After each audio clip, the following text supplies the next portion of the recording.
Bob Woodward, Bush at War.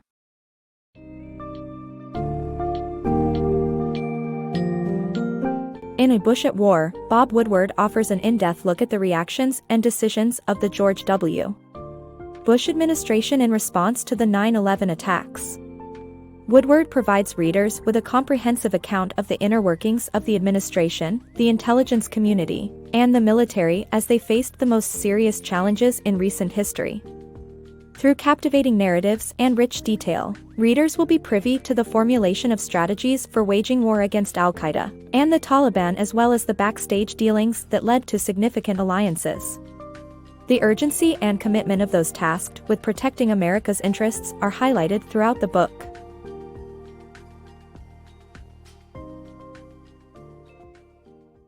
The cost of war. The events that led to the war in Iraq on September 11, 2001, marked a turning point for the U.S. George Tenet, who knew from his long-standing position as the head of the CIA that the U.S. intelligence operation needed reform, realized that putting intelligence officers in the field to collect information, had fallen apart and left the U.S. vulnerable to attack. When the CIA began receiving electronic intercepts indicating some imminent action from Osama bin Laden's terrorists, Tenet had already been concerned about and focused on him for 2 years. The terrorist attack forced the bureaucrats to respond to the clarion wake-up call as they rapidly moved the bureaucratic wheels that were usually inert. The administration had recognized that lives would be jeopardized and lost because the rules had shifted. Bush's wake-up call. President George W. Bush was reading to second graders when his aide informed him about the jet airliner that had hit the North Tower of the World Trade Center. He received another message that America was under attack after a second plane hit the second tower. Attorney General John D. Ashcroft interrupted the discussion, emphasizing the need to stop another attack and apprehend any terrorists before they hit again. The president spoke briefly to the media before racing to the Sarasota-Bradenton International Airport to board Air Force One. In his first order to the Secret Service, he asked them to check on his family's welfare. The aircraft accelerated sharply down the runway and almost stood on its tail as it climbed steeply. Every definition of normal changed in a moment as American Airlines Flight 77 careened into the Pentagon at 9:39 a.m. Defense Secretary Donald Rumsfeld was in the Pentagon when the plane struck, and he kept working despite the danger and criticizing the war plan's quality against Afghanistan. Rumsfeld had prayed for the patients to measure their lust for action, but in one moment, everything changed, and the world was never the same again. Bush and the changed normalcy. As President Bush returns to the White House after the 9/11 attacks, he is informed of the potential threat to the White House and understands the massive communications problem he faces.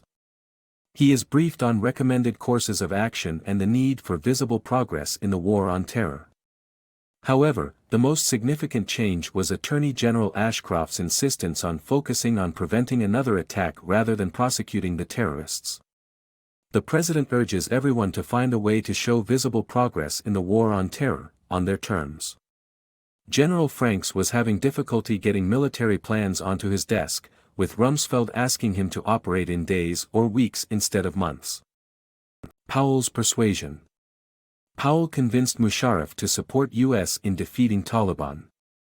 After the U.S. imposed sanctions, General Pervez Musharraf's appointment in Pakistan created a rift between the two countries. To determine whether or not Musharraf would support the anti-Taliban mission, Powell and Bush made a list of 7 demands, including severing ties with the Taliban.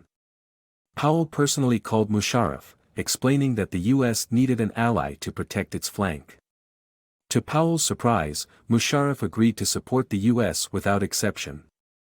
With this move, America won its first battle against bin Laden without any explosion. A call to action.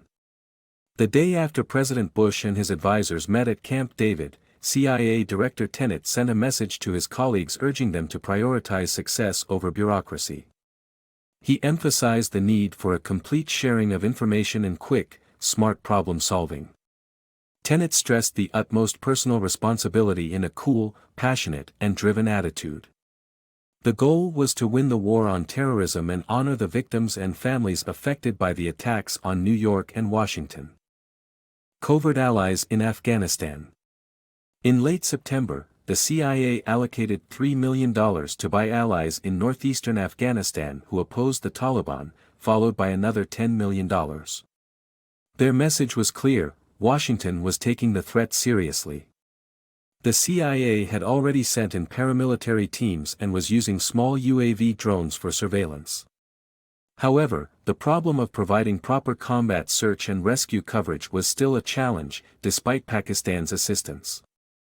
The president eventually authorized the deployment of radar-evading B-2 stealth bombers that would take 15 hours to reach their targets.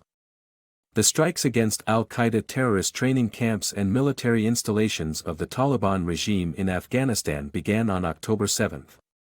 The outcome of the war was uncertain, but the CIA's efforts to buy allies in Afghanistan remained one of the critical junctures in the early stages of the conflict. The hunt for bin Laden. The U.S. military, aided by the Northern Alliance, launched a pinpoint aerial bombing campaign and ground efforts to target Tora Bora, a Taliban stronghold 15,000 feet up in the White Mountains. Despite fierce resistance, the U.S. was able to defeat the Taliban, but Osama bin Laden managed to escape through the Pakistani border. The war in Afghanistan may not have had a Hollywood ending, but it had a lasting impact on history. In 2002, a group of special forces and CIA paramilitary teams gathered to bury a piece of World Trade Center debris as a tribute to the Americans who lost their lives on September 11 and as a symbol of America's unwavering determination to defend itself against terror.